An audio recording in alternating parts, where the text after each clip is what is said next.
In part 2, after a heart-pounding escape from Alistair Thorne's men, Ethan, with help from Sarah Jensen and Isabella, begins to fight back. Together they uncover a dark scheme. Alistair is secretly trying to take control of Vance Innovations through a web of shell companies and shady financial dealings. With Sarah's hidden past and covert skills, the group slowly pieces together critical evidence. Meanwhile, Isabella uses sharp strategic media moves to protect her company and shift public perception. But when legal options fall short, they realize there's only one way to take Alistair down for good, a final, dangerous plan. Break into Thorne Consolidated and steal the evidence that could expose everything. Now we arrive at part 3, where that high-stakes mission begins. Ethan and Sarah sneak past layers of intense security, steel doors, and surveillance systems to reach Alistair's private archive. Just when things couldn't get more intense, a shocking truth is revealed. The mysterious figure who once rescued Isabella was Isabella herself. More than just a business leader, she's willing to risk everything to stand up to darkness and defend what she believes in. Join us now for part 3 of the story, where justice, love, and truth are pushed to their limits in a battle against a powerful empire that's never known defeat.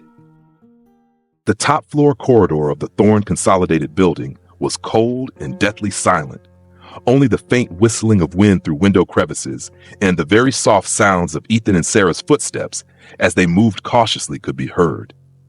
Red emergency lights cast eerie streaks on the marble walls, creating the feeling of entering a treacherous maze. Sarah went first, holding a small scanner, constantly checking for motion sensors and hidden cameras. This corridor has 3 cameras, 2 fixed at each end, 1 rotating in the middle. I'll loop the fixed ones first, then we need to wait for the right cycle of the rotating camera to pass, she whispered, her voice barely audible. Ethan nodded, his eyes constantly scanning their surroundings, trying to recall every detail of this place from distant memories. Though many years had passed, the suffocating, oppressive feeling of invisible power still lingered. Sarah worked quickly and precisely. The screen of her small tablet displayed complex lines of code. After a few tense minutes, she signaled, "Done." Fixed cameras are temporarily disabled. We have about 3 minutes before the system might detect an anomaly. That rotating camera, its cycle is 20 seconds of observation, 10 seconds of turning. We have to hit that 10-second window. They held their breath, waiting. As the camera in the middle of the corridor began to turn away, Sarah signaled, and they both dashed across the open space like 2 shadows gliding through the night. They reached the end of the corridor where a large, intricately carved oak door stood, the entrance to Alistair Thorne's private office. "This is it," Ethan said softly, his hand lightly touching the door. A complex mix of emotions welled up inside him: hatred, fear, and even a touch of curiosity about what lay hidden within. The lock system here is much more complex. Magnetic lock, fingerprint recognition, and a multi-layer passcode. Alistair really doesn't want to be disturbed, Sarah said, beginning to connect her devices to the control panel beside the door. She plugged a small USB drive into a port. "I'll try to bypass the passcode and magnetic parts first. The fingerprint, we might need some luck. Or do you have any information, Ethan?" Ethan shook his head. "My father is very careful. He never reveals such information." Time ticked by in suffocating silence. Sarah focused on her screen, fingers flying across the virtual keyboard. Occasionally, she pulled out small, sophisticated tools to manipulate the lock mechanism directly. Beads of sweat began to form on her forehead. Almost there, passcode is through. But this fingerprint reader is the latest model. Very hard to fool. Sarah whispered after nearly 5 minutes. Just then, Ethan suddenly remembered a detail. "Wait, Sarah, my father has a habit. He always wears a specific ring on his right ring finger, the Thorne family crest ring, and he usually uses that finger to open important things. Maybe the system only recognizes that specific fingerprint. That could be a clue. But we don't have his fingerprint." Sarah said, her eyes lighting up. "Not exactly." Ethan said, a bold idea flashing in his mind. He recalled rare visits to this office as a child. He had seen his father leave faint fingerprints on personal items after removing his gloves. There's an antique silver cigar box on his desk.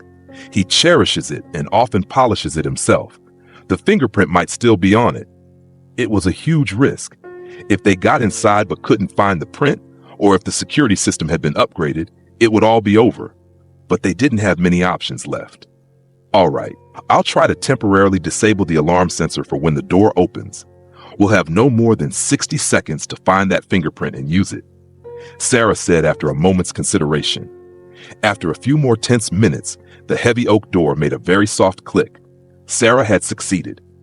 Quick, Ethan. They gently pushed the door open and stepped inside. Alistair Thorne's office appeared, opulent and cold. Everything was perfectly arranged, not a speck of dust out of place.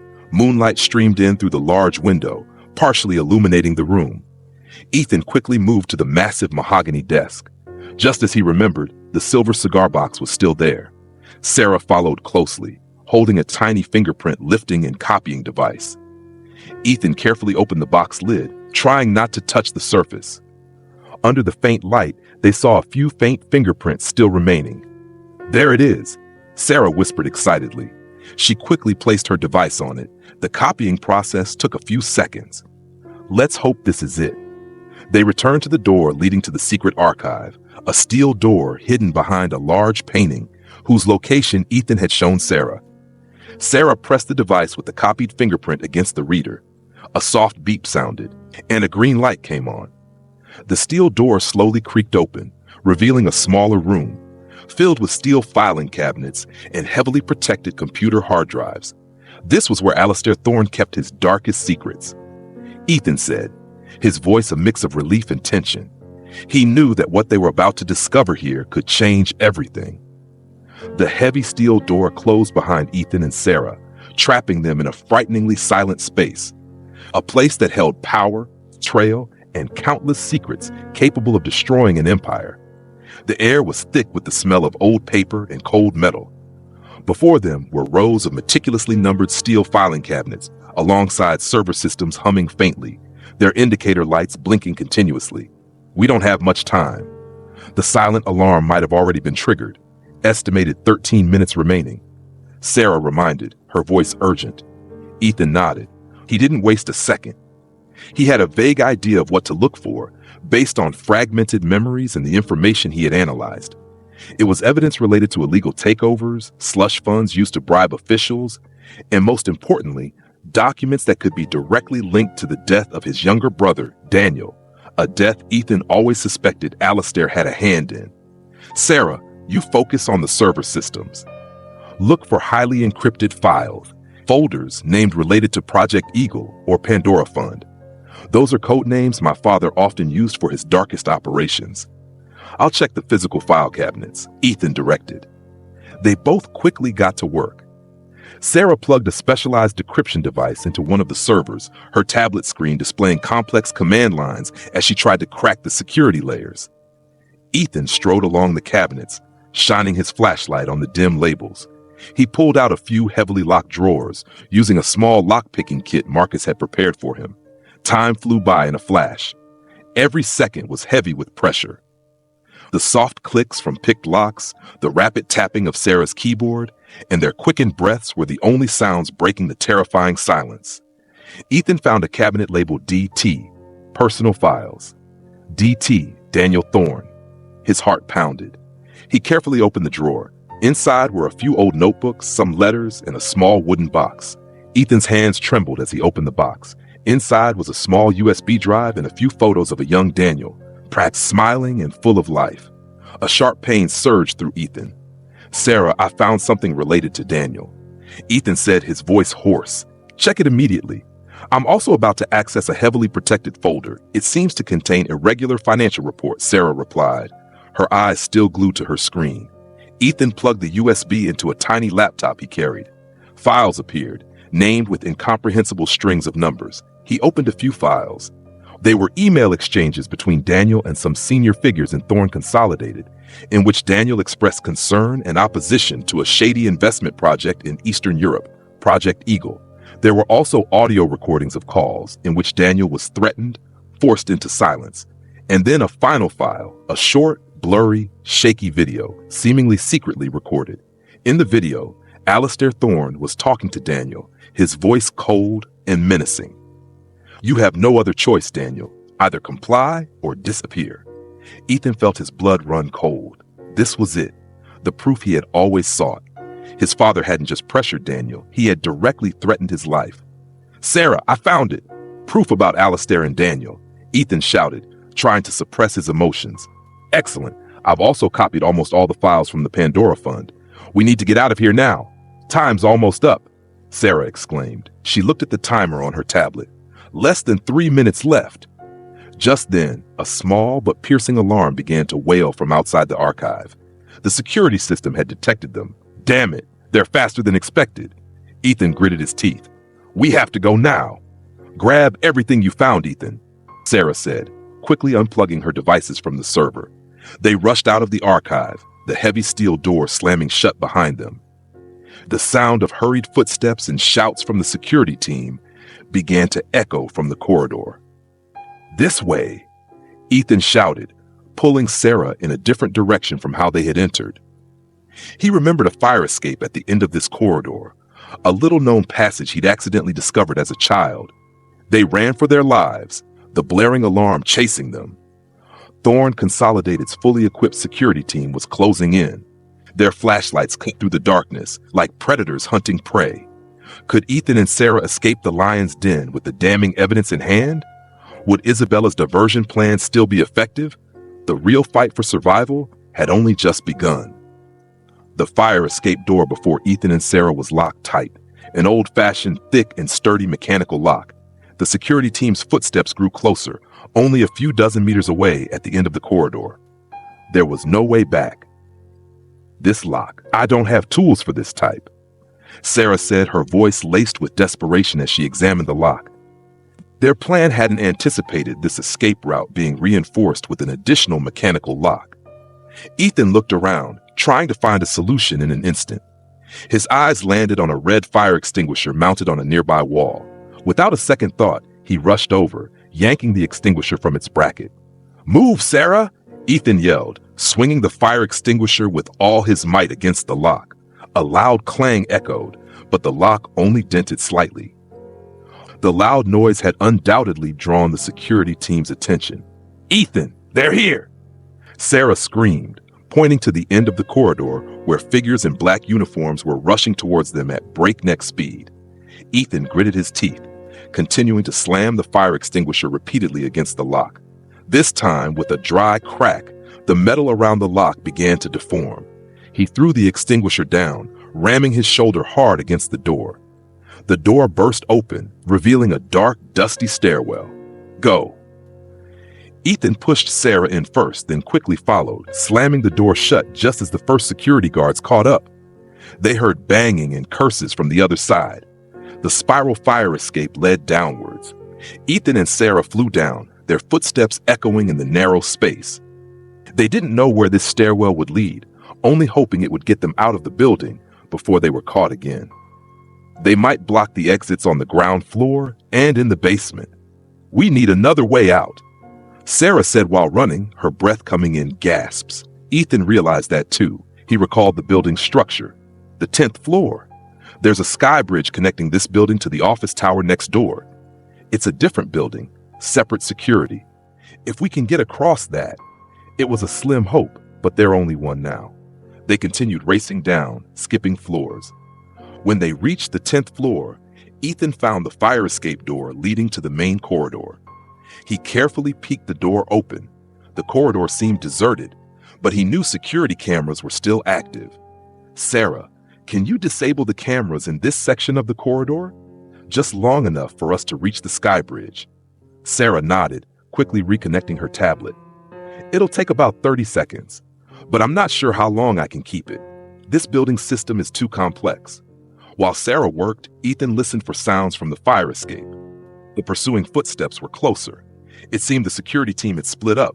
One group continued down. Another might be coming back up to check the upper floors. "All right, let's move," Sarah said, and they burst into the corridor. The sky bridge appeared at the end of the corridor, like a fragile escape route between two skyscrapers. But as they neared it, a figure suddenly emerged from a nearby office, blocking their path. Julian Croft. He hadn't gone with Alistair to Isabella's event, but had stayed in the building, perhaps to supervise or seek his own opportunities. Fancy meeting you here. Julian smirked, his eyes glinting triumphantly. Where do you think you're going, Ethan Thorne? Taking your father's treasure with you? He glanced at the small bag Ethan wore crossbody, which contained the USB and important documents. Get out of the way, Julian. Ethan growled, shielding Sarah. Oh, I don't think so. Perhaps I should keep you here until Mr. Alistair returns. I'm sure he'll be very pleased to see his darling son and what he's stolen, Julian said, pulling a small pistol from his jacket and aiming it at Ethan. The situation became incredibly perilous. The security team's footsteps were approaching from behind. Ahead was Julian with a gun in his hand. Ethan and Sarah were once again cornered. Isabella Vance, at her product launch, was trying to maintain composure on stage, but her heart was on fire. The diversion plan seemed to be working as Alistair Thorne was still there, but she hadn't received any signal from Marcus Bellwether, who was monitoring the situation remotely. Marcus's phone was suddenly unreachable. An overwhelming sense of unease gripped Isabella. She knew something was terribly wrong with Ethan and Sarah. Back at the Sky Bridge, Ethan looked directly at Julian. You think a gun can solve everything, Julian? You've always been such a coward. At least this coward is about to catch the Thorne heir. Julian scoffed. Just as Julian finished speaking, a loud crash echoed from the ceiling above the Sky Bridge. A large glass panel in the ceiling suddenly shattered, and a dark figure leaped down, landing lightly between Ethan and Julian. It was the mysterious motorcyclist, still in head-to-toe black, but this time she held two short batons resembling police tonfas. Sorry to interrupt, but the party's over, Julian Croft. Her distorted voice rang out. The sudden and impressive appearance of the mysterious woman stunned Ethan, Sarah, and Julian Croft alike. Julian, though his hand still gripped the gun tightly, couldn't help but flinch and take a step back from the newcomer's overwhelming presence. Who are you? Julian stammered, trying to maintain composure, but his voice trembled slightly. He never imagined that in the Thorne Consolidated building, where security was supposedly absolute, someone could infiltrate so easily and daringly. The woman didn't answer. She moved like a phantom, the two short batons in her hand spinning rapidly, creating whistling sounds in the air. Her target wasn't Ethan or Sarah, but Julian himself. Don't even think about it. Julian yelled, about to raise his gun to shoot, but the woman was faster. One of her batons whipped out, striking Julian's gun hand hard. The pistol flew from his grasp, skittering across the glass surface of the bridge. Julian cried out in pain, clutching his wrist. Not giving Julian a chance to recover, the woman continued her assault. Her moves were fast, powerful, and incredibly dangerous, targeting Julian's weak points. Julian, despite some basic self-defense skills, was completely overwhelmed by the woman's professional combat abilities. He could only retreat, feebly trying to defend himself. Ethan and Sarah stood frozen, watching the fight unfold before them. Who is she, Ethan? Sarah whispered, still in awe. I don't know, but she's clearly not an enemy. Ethan shook his head. He glanced back at the corridor. The security team's footsteps were even closer. We have to go now! This is our chance! Noticing Ethan's distraction, a Thorne security guard who had caught up from behind suddenly lunged, trying to grab Ethan. But Sarah reacted instantly. She pulled a small, pen-like device from her pocket and pressed a button. A small but powerful electric current shot out, hitting the guard, who convulsed and then collapsed to the floor. Let's go! Sarah yelled, pulling Ethan's hand towards the other end of the Sky Bridge, which led to the adjacent office building. The mysterious woman, after delivering a final blow that sent Julian sprawling, quickly turned and signaled to Ethan and Sarah. Quick, this way! Her distorted voice commanded. The three of them ran across the Sky Bridge together, leaving Julian groaning in pain, and the security guards beginning to swarm out from the corridor. Just as they set foot in the other building, the mysterious woman quickly activated a small device attached to the bridge entrance. A small explosion sounded, not too loud, but enough to shake the bridge. Several large glass panels on the bridge began to crack, creating dangerous gaps, hindering the security team's pursuit. You planned for this too? Ethan asked, breathless, once they were inside the new, completely unfamiliar office building. Always have a plan B, Ethan Thorne. The woman replied, her voice still distorted. She led them to another fire escape. The diversion plan seemed to be working as Alistair Thorne was still there, but she hadn't received any signal from Marcus Bellwether, who was monitoring the situation remotely. Marcus's phone was suddenly unreachable. An overwhelming sense of unease gripped Isabella. She knew something was terribly wrong with Ethan and Sarah. Back at the Sky Bridge, Ethan looked directly at Julian. "You think a gun can solve everything, Julian? You've always been such a coward." "At least this coward is about to catch the Thorne heir." Julian scoffed. Just as Julian finished speaking, a loud crash echoed from the ceiling above the Sky Bridge. A large glass panel in the ceiling suddenly shattered, and a dark figure leaped down, landing lightly between Ethan and Julian. It was the mysterious motorcyclist, still in head-to-toe black, but this time she held two short batons resembling police tonfas. "Sorry to interrupt, but the party's over," Julian Croft. Her distorted voice rang out. The sudden and impressive appearance of the mysterious woman stunned Ethan, Sarah, and Julian Croft alike. Julian, though his hand still gripped the gun tightly, couldn't help but flinch and take a step back from the newcomer's overwhelming presence. Who are you?" Julian stammered, trying to maintain composure, but his voice trembled slightly. He never imagined that in the Thorne Consolidated building, where security was supposedly absolute, someone could infiltrate so easily and daringly. The woman didn't answer. She moved like a phantom, the two short batons in her hands spinning rapidly, creating whistling sounds in the air. Her target wasn't Ethan or Sarah, but Julian himself. "Don't even think about it." Julian yelled, about to raise his gun to shoot, but the woman was faster. One of her batons whipped out, striking Julian's gun hand hard. The pistol flew from his grasp, skittering across the glass surface of the bridge. Julian cried out in pain, clutching his wrist. Not giving Julian a chance to recover, the woman continued her assault. Her moves were fast, powerful, and incredibly dangerous, targeting Julian's weak points.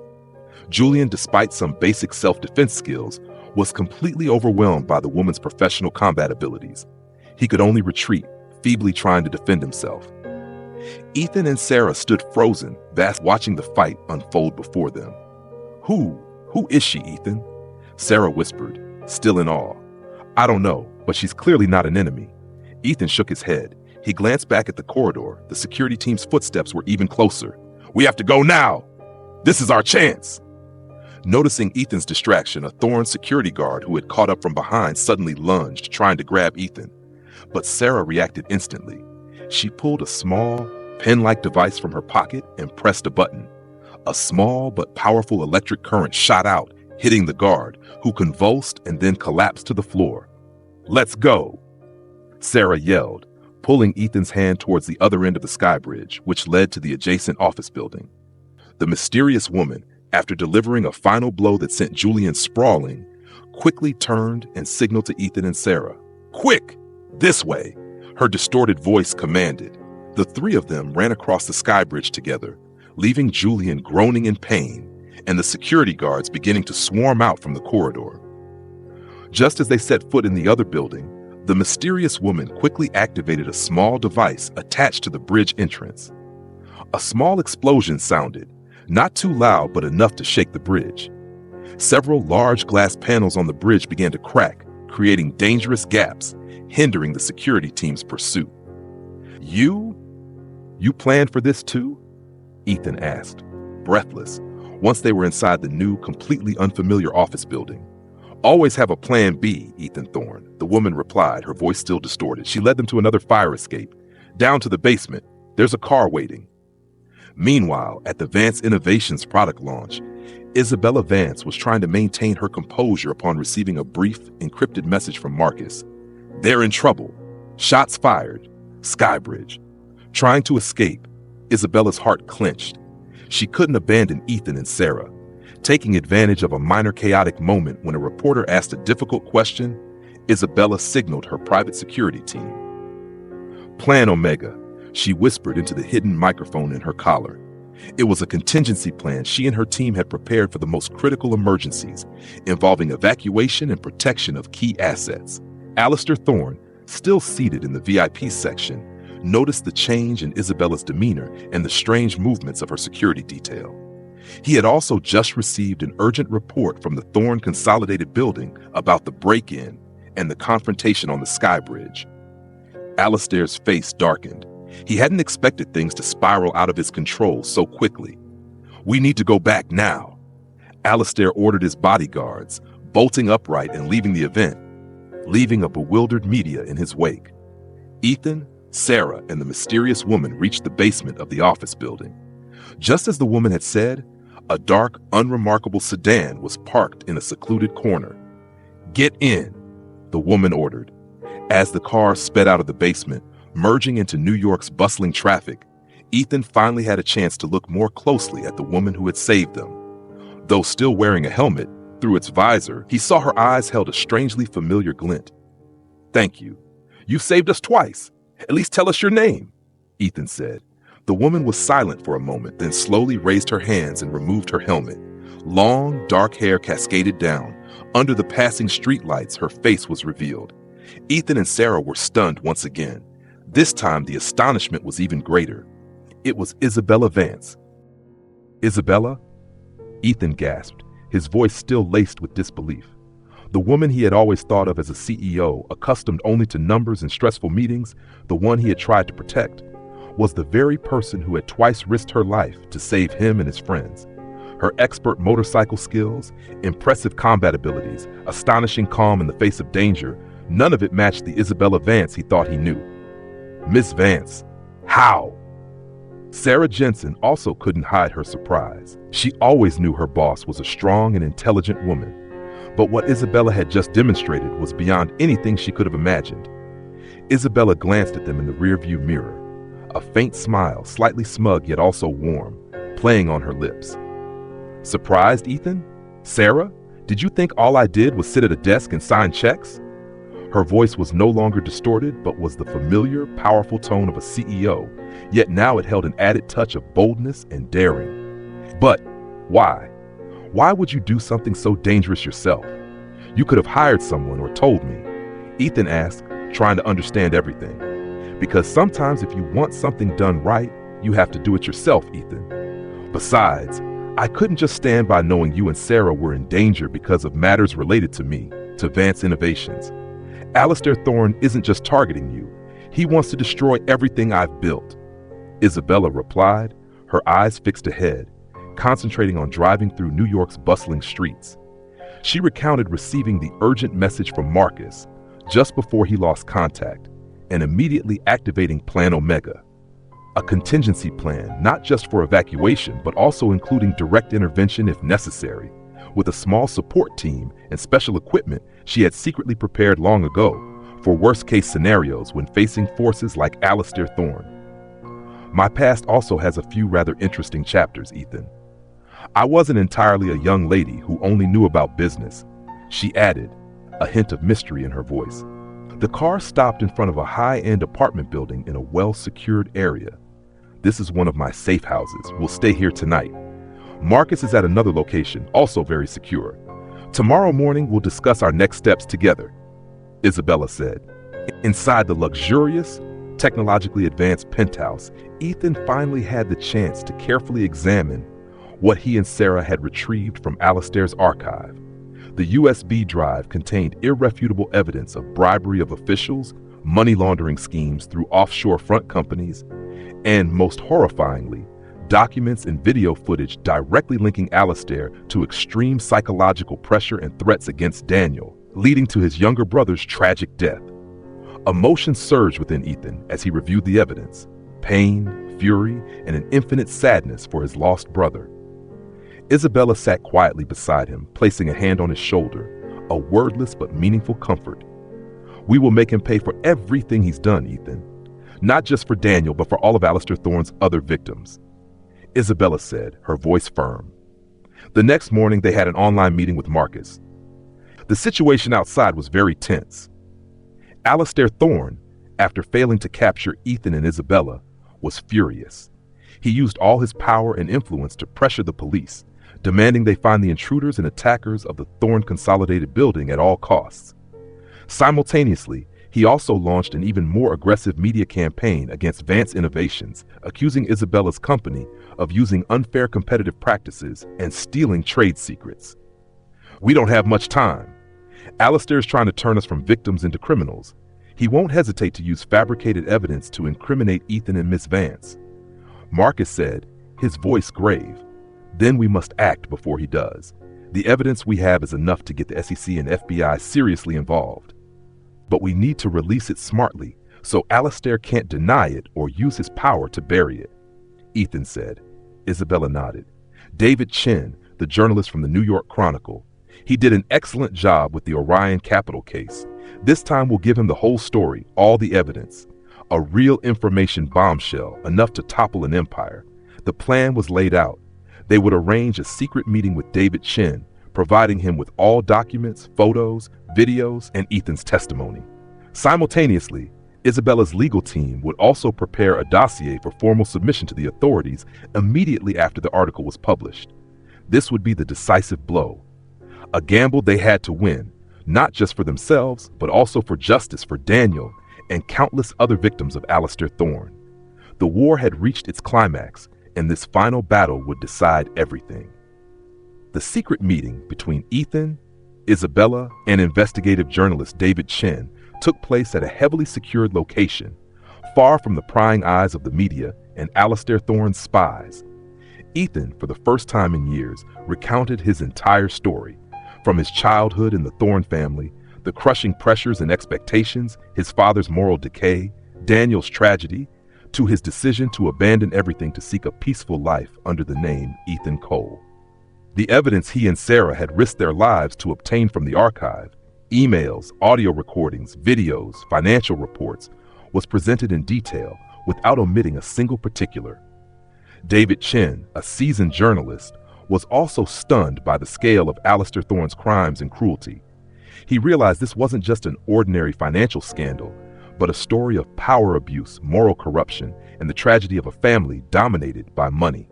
He promised to use all the resources of the New York Chronicle to bring the truth to light, fairly and unsparingly. In the following days, David Chen and his team worked tirelessly, verifying every detail, cross-referencing every piece of evidence, and preparing for a special investigative series planned for simultaneous release in both print and online platforms. Isabella Vance, through Vance Innovations' communication channels, also began to issue strong messages about transparency in business and the necessity of combating unfair competitive practices, subtly preparing public opinion for what was to come. Alistair Thorne, though unaware of the exact preparations, also sensed a major storm approaching. His attacks on Vance Innovations were no longer as effective as before.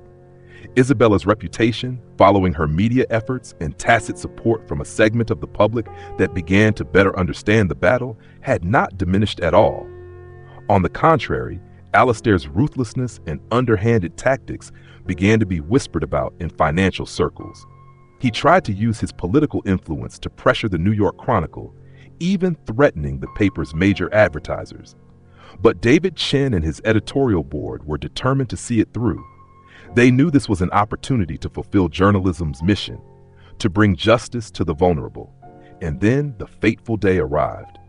The following Monday, the front page of the New York Chronicle blared a large red banner headline, "Thorne Empire Collapses.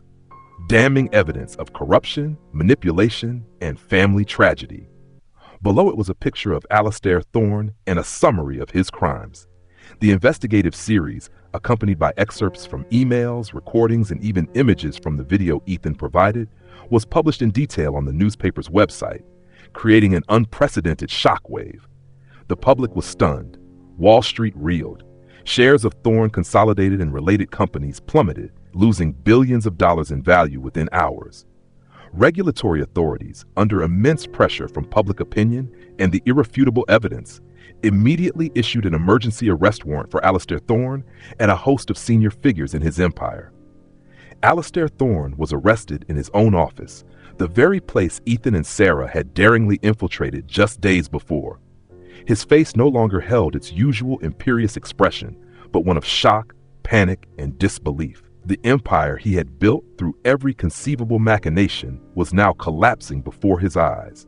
Julian Croft, upon hearing of Alistair's arrest and that evidence against him had also been turned over to investigators, tried to flee the country but was intercepted at the airport and arrested shortly thereafter.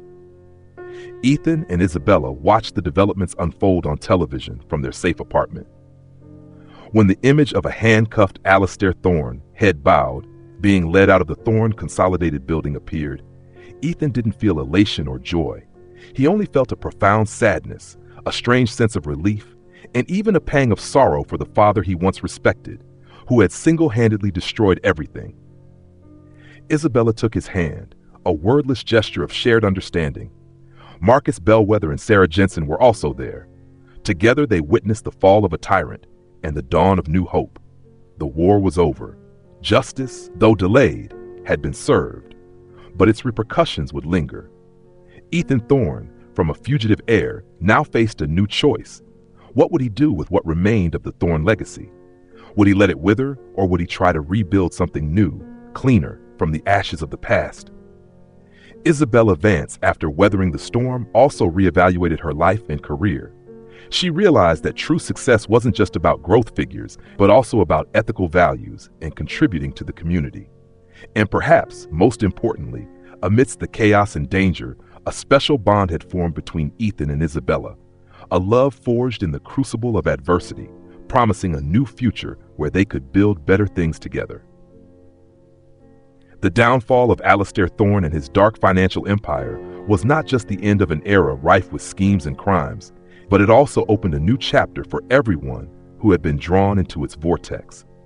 The trial of Alistair and his accomplices lasted for months, with countless pieces of evidence and testimonies presented, exposing all the dark corners of Thorne Consolidated. Finally, justice was served. Alistair Thorne received a fitting sentence for his crimes, ending his years of manipulation and causing suffering to so many people. For Ethan Thorne, it was a liberation, though the pain of his family tragedy would never completely fade. He didn't choose to turn his back on what remained of the Thorne legacy. Instead, with the support of a trustworthy advisory team and Isabella's companionship, Ethan decided to take over the remainder of Thorne Consolidated, not to maintain an old empire, but to reform it from its very roots. He sold off illegal business segments, restructured the entire corporation towards transparency and ethics, and established the Daniel Thorne Foundation, a nonprofit organization aimed at supporting victims of corporate power abuse and funding mental health research projects, especially for young people facing immense pressure from family and society. This work was not easy. Ethan faced public skepticism, covert resistance from the remnants of the old regime, and the temptations of power. But he was not alone.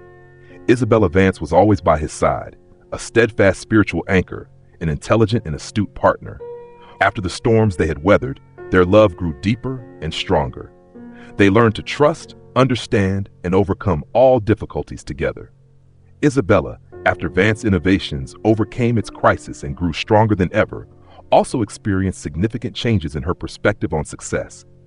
She remained a talented and decisive CEO, but now she cared more about corporate social responsibility, about creating sustainable value for the community, not just chasing pure profit. Under her leadership, Vance Innovations pioneered the application of artificial intelligence technologies in healthcare, education, and environmental protection.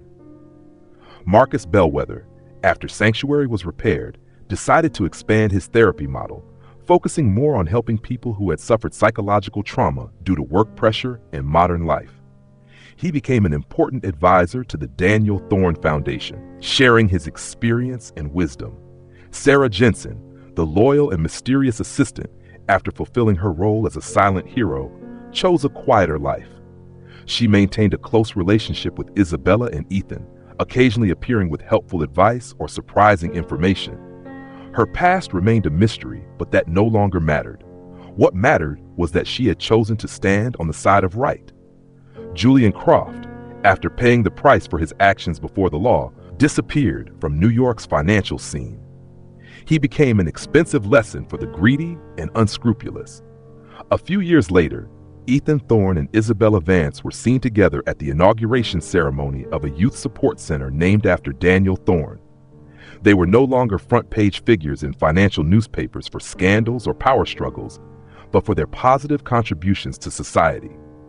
Ethan, in his speech, did not hesitate to recall his family's painful past, not to evoke pity, but to warn people about the dangers of greed and the corruption of power. The true worth of a person lies not in what we possess, but in what we choose to become and how we treat those around us. Ethan said, his eyes looking at Isabella with deep affection, "My journey has been long, full of mistakes and losses, but it is through them that I've come to understand that even in the deepest despair, there is always the light of hope, of love, and of forgiveness, first and foremost, forgiving oneself to be able to move forward." Isabella took Ethan's hand, smiling. And sometimes we need to get lost to find ourselves again, to face the harshest challenges, to realize the strength hidden within. The important thing is to never give up faith in good things and to always have enough courage to choose the right path, no matter how thorny that path may be. She added,